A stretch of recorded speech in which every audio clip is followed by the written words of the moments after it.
Mary Cooper. Notre premier cas pour ce mois de Trop près de chez vous vient de notre mécène, Claire Douglas, qui a choisi la ville de Thirsk en Angleterre. Une petite ville marchande située dans le North Yorkshire, Thirsk a une petite population d'environ 5000 habitants et est surtout connue pour l'affaire du corps de Sutton Bank, une enquête sur une Jane Doe que nous avons déjà couverte dans un épisode de Détective des affaires non résolues. En élargissant notre recherche au reste du comté, nous avons trouvé un cas historique peu connu et tragique de Middlesbrough dans les années 1800. Mary Cooper n'avait que 8 ans en 1884. Enfant heureuse, elle vivait avec ses parents et ses 2 sœurs au 66 Waterloo Road. Le 21 juin, elle est allée jouer à cache-cache avec ses sœurs à Albert Park, à seulement 5 minutes à pied de sa maison. Enfant aux yeux bleus et aux cheveux blonds, Mary portait l'une de ses tenues préférées ce jour d'été, un bonnet rouge et une longue robe bleue à fleurs. Alors que ses 2 sœurs rentraient à la maison pour le déjeuner, Mary ne l'a pas fait, bien que ses parents n'étaient pas inquiets, pensant qu'elle jouait avec des amis. Cependant, lorsqu'elle n'est pas rentrée pour le dîner, ils ont commencé à s'inquiéter et ont commencé à la chercher, accompagnés d'amis, d'autres membres de la famille et de locaux inquiets. Pourtant, il n'y avait aucun signe de Mary. Le lendemain, la police a été avisée de la disparition de la fillette. Tandis que les travailleurs du parc Albert draguèrent les lacs, la police organisait des recherches à pied, fouillant la zone à la recherche de la moindre preuve concernant la fillette de 8 ans, mais une fois de plus, ils sont revenus les mains vides. C'est 2 jours plus tard, le 24 juin, que 2 garçons du coin ont découvert une scène horrifique dans le parc, le corps de Mary Cooper. Sa gorge avait été tranchée et le sang était sur ses vêtements, son bonnet rouge tiré sur son visage. Les 2 garçons jouaient au cricket quand leur balle a atterri dans les buissons d'une petite colline nommée Belmont, à 50 mètres du lac supérieur. La zone avait déjà été fouillée et les garçons terrifiés ont rapidement donné l'alerte. Alors que la police enquêtait, ils ont découvert que Mary avait été agressée. Son visage était ensanglanté. Le PC Douglas Edward a été le premier officier sur les lieux et a été, comme on peut l'imaginer, traumatisé par ce qu'il a vu. Il a ramené Mary chez ses parents. En même temps, la mère de Mary rentrait chez elle en tramway de Newport après une autre recherche infructueuse. C'est ici qu'elle a entendu une conversation dans laquelle la découverte du corps de sa fille était discutée. Dans les jours suivants, un couteau à manche blanc rouillé a été trouvé dans le parc. Des traces de sang dessus et le style de la lame ont confirmé que c'était l'arme du meurtre. Dans les semaines suivantes, la police a effectué des arrestations, mais aucune piste n'a abouti. D'abord, 2 hommes sans abri ont été arrêtés pour le crime. Ils sont devenus suspects lorsqu'ils ont été aperçus en train de déchirer leurs vêtements sans raison apparente. Cependant, il a été découvert que les 2 hommes étaient à environ 80 miles de distance au moment du crime, et donc ils ont été relâchés. Le deuxième suspect dans l'affaire était un homme que les journaux de l'époque décrivaient comme un, je cite, « inadapté à moitié idiot ». Il a été arrêté en juillet mais a finalement été relâché lorsqu'un témoin a corroboré son alibi. Dans une impasse, les enquêteurs désespérés qui se sentaient bandés sous pression pour clore l'affaire ont fait appel à Scotland Yard pour obtenir de l'aide. Des détectives de Londres ont amené avec eux un célèbre chien renifleur dans l'espoir qu'ils trouveraient plus d'indices. Le chien de Saint-Hubert, nommé Morgan, avait précédemment aidé la police à retrouver un coiffeur recherché en lien avec un meurtre dans le Lancashire. Malheureusement, Morgan n'a pas pu fournir aux forces de l'ordre de nouvelles informations. 2 années se sont écoulées et l'agresseur de Mary restait toujours en liberté. En 1886, un autre homme mentalement malade a été arrêté puis relâché. Le conseil municipal de Middlesbrough a offert une récompense de 100 livres à quiconque fournirait des informations menant à une arrestation et une condamnation. 100 livres, en 1886, équivalent aujourd'hui à environ 13 300 livres. Cependant, la récompense n'a jamais été réclamée et personne n'a jamais été accusé ou condamné pour le meurtre de Mary. Le tueur de Belmont n'a jamais été identifié. Suite à sa mort, les habitants ont commencé à croire que la région était hantée. Selon la légende locale, si vous vous arrêtez près de Bell Hill au crépuscule, vous entendrez des cloches sonner en mémoire de Mary. Mary a été enterrée le 26 juin 1884.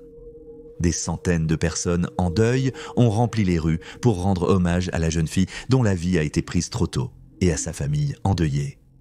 Elle est enterrée dans un coin du cimetière de Linthorpe, où sa pierre tombale se dresse toujours. Natalie Pearman.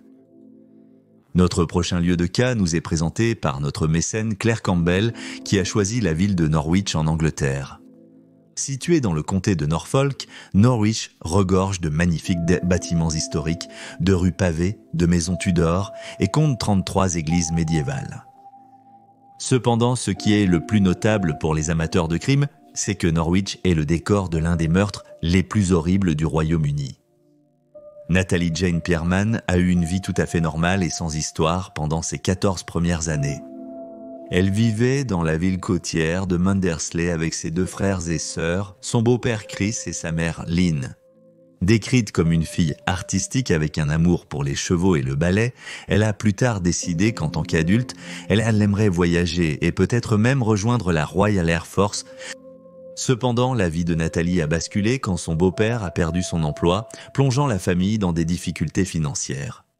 À peu près à la même époque, la jeune fille de 14 ans a commencé à se comporter de manière rebelle et à fréquenter le mauvais groupe.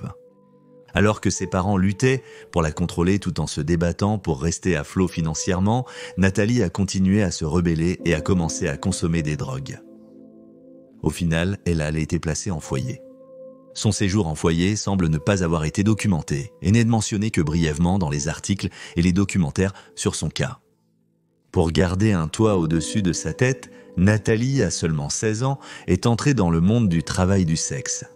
Elle a raconté à ses amis comment elle gagnait beaucoup d'argent et vivait luxueusement, et malgré les dangers associés au travail, elle semblait heureuse de l'argent qu'elle rapportait et de la liberté que cela lui permettait. Au début, Nathalie utilisait le travail du sexe comme moyen de gagner un peu d'argent supplémentaire de temps en temps pour financer sa consommation de drogue, mais rapidement, cela est devenu sa seule source de revenus et elle travaillait la plupart des jours sous les noms de Maria et Vicky. Nathalie a été vue pour la dernière fois en vie le jeudi 19 novembre 1992. Suite à sa mort, les autorités ont pu établir une petite chronologie de sa dernière soirée. Tout d'abord, elle a été prise en charge par un client et emmenée à 3 miles de Norwich jusqu'au hameau de Whitlingham. Elle a été déposée en toute sécurité dans le quartier rouge avant d'être prise en charge par un deuxième client qu'elle a accompagné chez lui. Encore une fois, Nathalie a été ramenée à son lieu de travail. Elle a-t-elle été vue pour la dernière fois vers 1h du matin à l'extérieur du Ferryboat Inn, un pub sur King Street. Juste quelques heures plus tard, à 3h50 du matin le 20e novembre, un chauffeur de camion a vu le corps sans vie d'une fille allongée dans une aire de repos à Ringland Road, en périphérie de Norwich, à environ 15 minutes de route du quartier des Lumières Rouges où travaillait Nathalie. La police est vite arrivée sur place et a sécurisé la zone. Le corps, nu de la taille aux pieds, a été identifié comme étant celui de Natalie Pearman, âgée de 16 ans. La cause de sa mort a été établie comme étant l'asphyxie. Des prélèvements médico-légaux ont révélé qu'elle avait du sperme dans son corps et dans ses sous-vêtements provenant de 3 personnes différentes et un profil acide désoxyribonucléique a été créé et chargé dans la base de données nationale d'acide désoxyribonucléique. Les autorités espéraient que cela mènerait au meurtrier de l'adolescente. Au cours de l'enquête, 700 échantillons d'acide désoxyribonucléique masculin ont été prélevés et 4000 personnes ont été interrogées. Pourtant, malgré cet effort massif, le cas de Nathalie reste non résolu. Ses 2 clients, le soir du 19 novembre, ont été retracés et ils ont aidé la police à établir une chronologie des événements. Cependant, le 3e échantillon trouvé sur le corps de la jeune fille de 16 ans n'a pas été identifié. Les autorités pensent bien que cet échantillon provenait d'un homme qui avait eu des relations sexuelles avec Nathalie entre 1h et 3h45 du matin, et cet individu non identifié est le principal suspect dans cette affaire. Les enquêteurs ont plusieurs théories différentes sur la mort de Nathalie. Le fait qu'elle ait été laissée en vue a conduit certains à soupçonner qu'elle a été tuée accidentellement par un client et abandonnée dans la panique, tandis que d'autres ont supposé qu'elle a été laissée là avec assurance par quelqu'un qui avait déjà tué auparavant. La zone où son corps a été trouvé n'était pas bien connue, même pour les locaux, et était principalement fréquentée par des personnes pratiquant le dogging. Il n'est pas clair si Nathalie a été tuée dans la zone ou si c'était simplement un lieu de dépôt, bien qu'il soit généralement considéré par les détectives comme étant la scène du crime. D'autres ont évoqué l'hypothèse d'un assassinat par son proxénète, son corps laissé à découvert comme un avertissement aux autres travailleurs du sexe.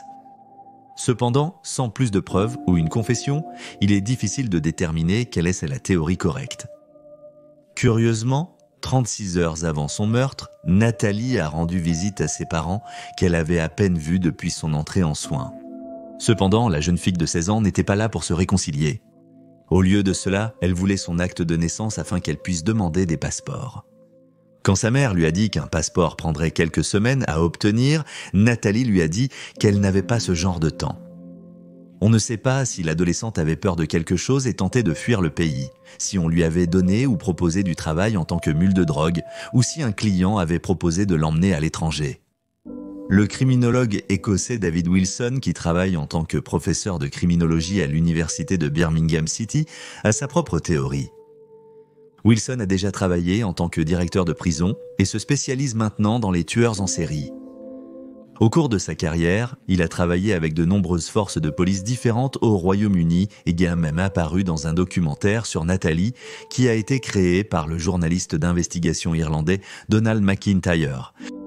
Wilson a déclaré à plusieurs reprises qu'il croyait que Nathalie était la victime d'un tueur en série nommé Steve Wright, une théorie qui a été examinée par les autorités. Wright, qui a été surnommé le étrangleur de Suffolk et le éventreur d'Ipswich par les médias, purge actuellement une peine de prison à vie pour le meurtre de 5 travailleuses du sexe à Ipswich en l'espace de 10 jours en 2006.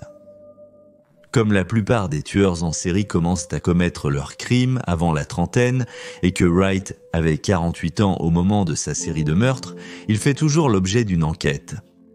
De nombreux experts pensent que les meurtres de 2006 n'étaient pas les premiers, et de manière inquiétante, dans les années 80, il était le propriétaire de l'auberge Ferry Boat Inn, où Nathalie a été vue vivante pour la dernière fois.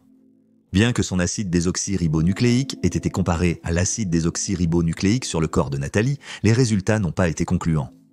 David Wilson a noté que les tests acides désoxyribonucléiques, tels que nous les connaissons aujourd'hui, en étaient à leur début dans les années 90, et il serait probablement utile de réexaminer les échantillons. La police du Norfolk a lancé un appel à témoins à l'occasion du 25e anniversaire de la mort de Nathalie et a reçu environ 45 appels dans la première semaine. En 2018, 5 hommes qui étaient supposés être éventuellement impliqués dans le crime ont été identifiés et écartés. L'affaire est au point mort depuis lors. Si vous avez des informations sur le meurtre de Nathalie, vous pouvez contacter la constabulaire de Norfolk au 019 53 42 4520. Vous pouvez aussi contacter Crime Stoppers au 0800 555 111. Yim Yong Choi, passant à notre troisième cas, celui-ci vient de notre patron Tom Stroming, qui a choisi le hameau de Franklin Square dans le comté de Nassau, New York. Bien que nous n'ayons pas pu localiser un cas dans cette zone spécifique, nous avons trouvé un cas peu connu à seulement 15 minutes dans le village de New Hyde Park, comté de Nassau. Né le 27 mars 1978 dans le sud de la Chine, Yim Yong Choi a émigré avec sa famille aux États-Unis en 1988. La famille d'Ou s'est installée à New Hyde Park car ils avaient déjà des parents dans la région et Yim, qui était connu sous le nom de Jimmy par ses amis, a rapidement appris la langue anglaise. Le 26 août 1998, Yim, âgé de 20 ans, a été vu pour la dernière fois vers 8h30 du matin par sa sœur, qui passait devant sa chambre et l'a vu dormir car sa porte était ouverte. Les parents des frères et sœurs étaient en Australie pour rendre visite à la famille à ce moment-là, ce qui rend incertain le moment exact où Yim a disparu. Sa sœur a quitté la maison ce matin-là et ne l'a plus jamais revue, et il n'y avait aucun témoin pour indiquer à quelle heure Yim a quitté sa maison. Globalement, les détails sont rares dans cette affaire. On ne sait pas si Yim avait une voiture et si c'était le cas, s'il l'avait prise lorsqu'il a quitté la maison ce jour-là. On ne sait pas non plus s'il a emporté des affaires avec lui. Yim était un étudiant entrant en 3e année à l'université Stony Brook, une université publique située à l'est de Long Island. Il n'avait pas encore déclaré sa spécialité, mais avait dit à sa famille qu'il réussissait bien à l'école. Pendant l'été, alors qu'il était chez lui avec sa famille, il a participé à 4 unités de cours d'été pour l'école. La famille a décrit le jeune homme de 20 ans comme un homme introverti et calme, avec peu d'amis proches et sans partenaire connu. Il n'a jamais eu de problèmes avec personne et semblait être lui-même dans les jours précédant sa disparition. Sa famille ne croyait pas qu'il s'enfuirait de chez lui. Le trimestre d'été de Stony Brook s'est achevé 2 jours après la disparition de Yim. Quelques jours après cela, sa famille a reçu une lettre de l'université révélant que le jeune homme de 20 ans avait été renvoyé pour ne pas avoir maintenu un niveau académique adéquat. Peu de théories sont disponibles dans le cas de Yim, compte tenu du manque d'informations et d'exposition, mais les détectives en ligne ont spéculé que peut-être l'étudiant a pris sa propre vie après avoir lutté sur le plan académique. Il se peut qu'il ait eu du mal à cause de sa mauvaise santé mentale, ou que sa santé mentale ait été affectée négativement par son incapacité à bien performer à l'école. Comme l'université se trouve à environ 40 miles de la maison de Yim, on a théorisé qu'il a pris un train dans cette direction générale et est descendu quelque part en cours de route, et son corps n'a tout simplement jamais été retrouvé.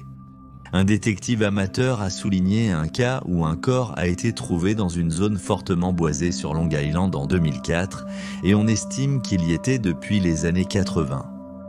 Les espoirs ont brièvement été ravivés pour la famille en 2011 lorsque plusieurs corps ont été découverts dans la région de Gilgo et Oak Beach, à Long Island.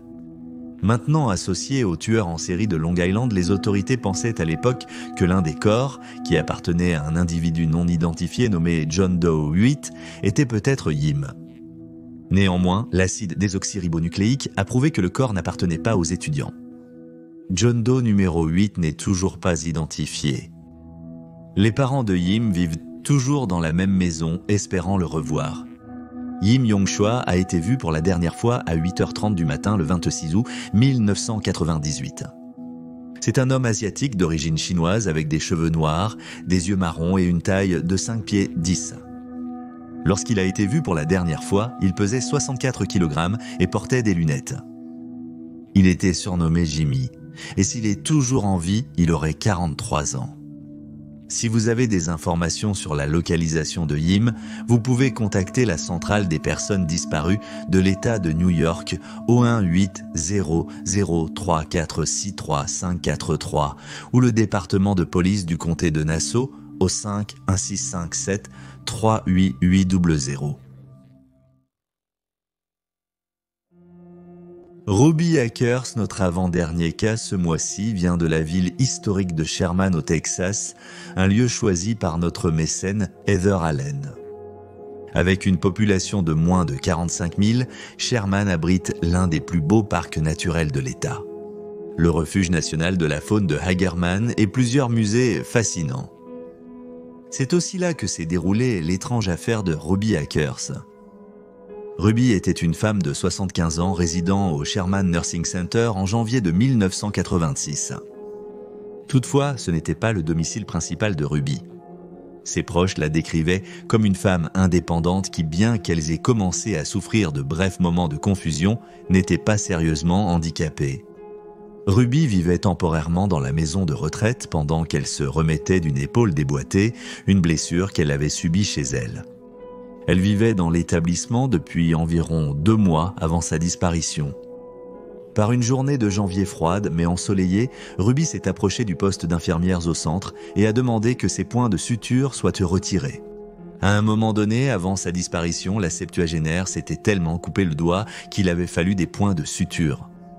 L'infirmière a expliqué qu'elle était en train de s'occuper d'un autre patient, mais qu'elle aiderait Ruby dès qu'elle aurait terminé. 10 minutes plus tard, vers 3h de l'après-midi, l'infirmière est allée dans la chambre de Ruby pour l'aider. Cependant, la septuagénaire n'était pas là. Ses dentiers et ses lunettes étaient posés sur sa table de chevet, tandis que le pull qu'elle portait toujours, qu'elle soit à l'intérieur ou à l'extérieur, avait été soigneusement plié et laissé sur le lit. Dans les semaines qui ont suivi la disparition de Ruby, ses amis et sa famille l'ont cherchée désespérément. Ils étaient accompagnés de locaux concernés ainsi que des autorités de l'application de la loi au niveau de la ville, de l'État et du comté qui était impliqué dans la chasse à l'homme. Et chaque officier de police de Sherman a été envoyé pour aider à la recherche, y compris ceux en réserve. La recherche a commencé dans et autour du parc Baker, mais s'est étendue à partir de là au cours des jours suivants. Un hélicoptère a été utilisé pour aider à l'examen d'un lit de ruisseau à proximité, tandis que les chercheurs à pied peignaient ces berges escarpées. Malgré toutes leurs tentatives, aucune trace de Ruby n'a jamais été trouvée. Malgré quelques fuites au sein de la police de Sherman, aucune piste n'a abouti. Moins d'un mois après sa disparition, l'affaire s'est refroidie. Daniel, le petit-fils de Ruby, poursuit sa quête de réponse. La septuagénaire aimait sortir se promener et était bien connue dans le quartier, en partie parce qu'elle avait passé une grande partie de sa vie à gérer une laverie locale. La famille croyait que si quelqu'un avait vu Ruby, il l'aurait reconnue immédiatement. Selon Daniel, la famille avait déjeuné avec sa grand-mère le jour de sa disparition. Ils sont ensuite allés à des funérailles. À leur retour chez eux, on les a informés de sa disparition. De plus, Daniel a dit au Herald-Démocrate que le personnel de la maison de soins avait reçu l'instruction de ne pas parler avec la famille. Dans les semaines qui ont suivi la disparition de Ruby, sa famille a reçu plusieurs appels anonymes étranges, leur disant que la septuagénaire était décédée dans la maison de soins suite à une surdose accidentelle du médicament antipsychotique, le Thorazine. L'appelant a expliqué que la maison avait disposé de son corps, bien qu'il n'ait pas dit exactement ce qui lui était arrivé ou où il avait été enterré. Les informations données par l'appelant n'ont jamais été confirmées, et l'appelant lui-même n'a jamais été identifié. Bien que son cas ait été largement oublié par les médias, un article de 2010 du Herald-Démocrate l'a remis sous les projecteurs une fois de plus. Le rapport citait les paroles d'un sergent à la retraite de la sécurité publique qui disait « On ne peut pas abandonner, nous voulons juste savoir ce qui lui est arrivé ». Malgré cet appel renouvelé à l'information, l'affaire reste non résolue. Ruby Akers avait 75 ans au moment de sa disparition en janvier de 1986. Étrangement, la date exacte de sa disparition est inconnue. Sa page du projet Charlie et d'autres articles sur le cas indiquent que c'était à un moment donné en janvier. De plus, sa date de naissance n'est pas répertoriée et sa taille et son poids sont inconnus. Ruby est une femme blanche qui portait des prothèses dentaires et des lunettes, bien que les deux aient été retrouvés dans sa chambre. Elle avait été vue pour la dernière fois portant une chemise verte et rouge et un pantalon vert. Si vous avez des informations sur la localisation de Ruby Aker, vous pouvez appeler le département de police de Sherman au 903 8927 290. Richard Sikorski. Notre dernier lieu de cas ce mois-ci vient de notre patron Lowe qui a choisi la ville de Morristown dans le New Jersey.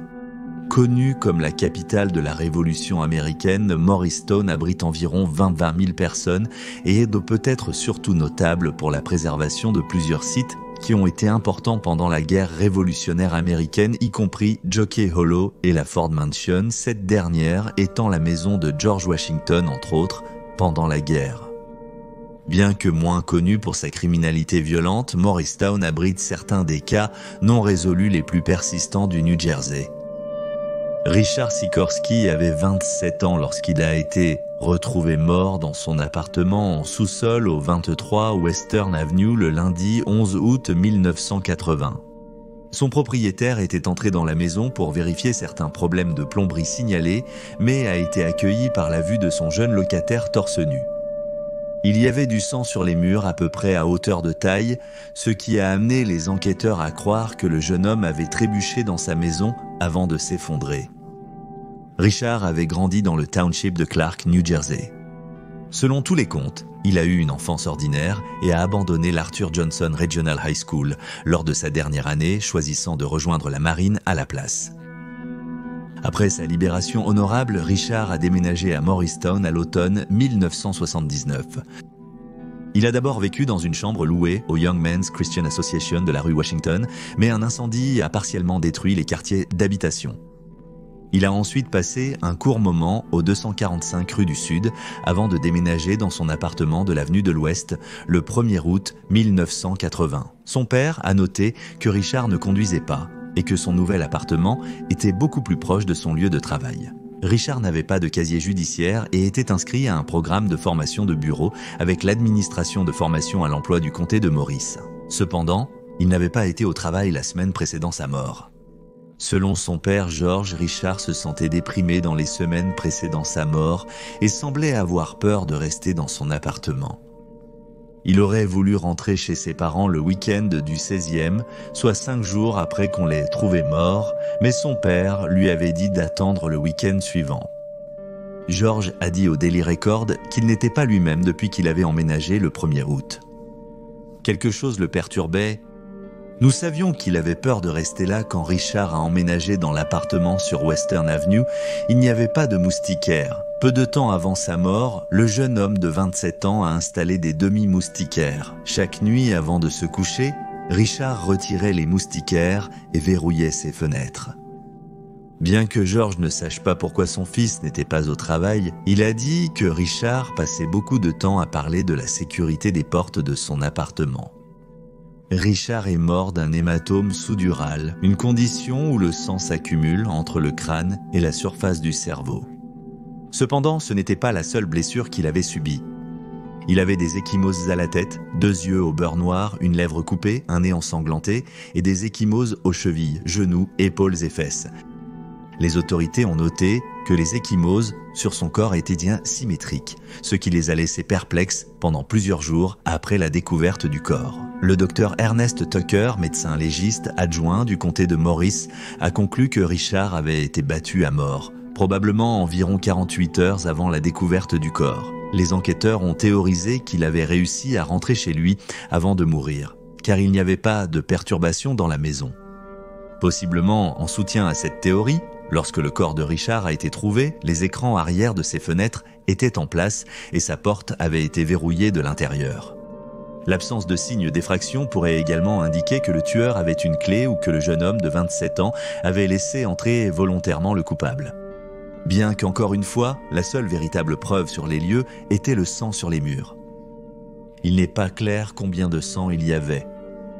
Le médecin légiste de l'État révèle alors qu'il y avait des indications qu'il avait été, je cite, « lié par des dispositifs sexuels avant la mort, ce qui conduit à la théorie que la fin de Richard était un cas de bondage, discipline, domination, soumission, sadisme, masochisme qui a mal tourné ou qu'il avait été sexuellement abusé avant la mort. » En conséquence de cette théorie, ces photos d'autopsie ont été envoyées à un médecin légiste à San Francisco qui avait de l'expérience avec les crimes sexuels.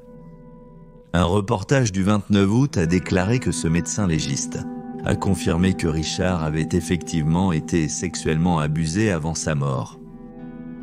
Cependant, cela n'a pas ouvert le cas pour les autorités. Non seulement Richard était encore relativement nouveau en ville, mais il était connu pour être renfermé et avait très peu d'amis, ce qui rendait difficile pour les autorités de déterminer ce qui s'était passé dans les jours précédant sa mort. Dans la semaine suivant le meurtre, environ une douzaine de connaissances et de proches ont été interrogés, mais aucun suspect ou piste solide n'a été avancé. Après avoir obtenu l'accès à ces dossiers psychiatriques, les forces de l'ordre ont déterminé que le jeune homme de 27 ans avait commencé à expérimenter le sexe avec d'autres hommes. Ils ont également découvert qu'il fréquentait un restaurant connu pour être un lieu de rencontre pour les membres de la communauté lesbienne, gay, bisexuelle, transgenre, queer+, bien que le restaurant ne s'adresse pas spécifiquement à cette communauté. Le propriétaire du restaurant a dit aux journalistes que Richard était toujours seul et partait toujours seul. Il ne mentionnait jamais d'amis et semblait incapable de faire du mal à qui que ce soit. Une fois de plus, cette information n'a pas réussi à faire avancer l'affaire. 2 mois après le meurtre de Richard, en octobre 1980, la police a annoncé qu'elle avait atteint une impasse dans l'affaire. Sans témoins, sans preuves et le fait que les enquêteurs n'ont pas pu localiser d'amis proches, les autorités n'avaient pratiquement rien sur quoi se baser. Il n'a jamais été établi ce que Richard avait fait le jour de son meurtre, ou les jours précédant celui-ci. George Sikorski pensait que son fils connaissait son meurtrier. Il a dit aux journalistes qu'il prévoyait d'engager un médium et a offert une récompense de $1000 pour toute information qui conduirait à un suspect et à une condamnation dans l'affaire. Mais cet argent n'a jamais été réclamé. L'affaire de Richard Sikorski reste toujours non résolue. Si vous avez des informations sur son meurtre, vous pouvez contacter le bureau du procureur du comté de Morris au 973-285. 6200. Et voilà les faits. Merci à tous ceux qui nous soutiennent sur Patreon et félicitations spéciales aux gagnants du tirage au sort de ce mois. Bonne chance à tous ceux qui participent au tirage de la semaine prochaine. Et si vous souhaitez participer, veuillez consulter notre Patreon en suivant le lien ci-dessous. Merci d'avoir regardé. Restez alerte, restez en sécurité et je vous verrai la prochaine fois.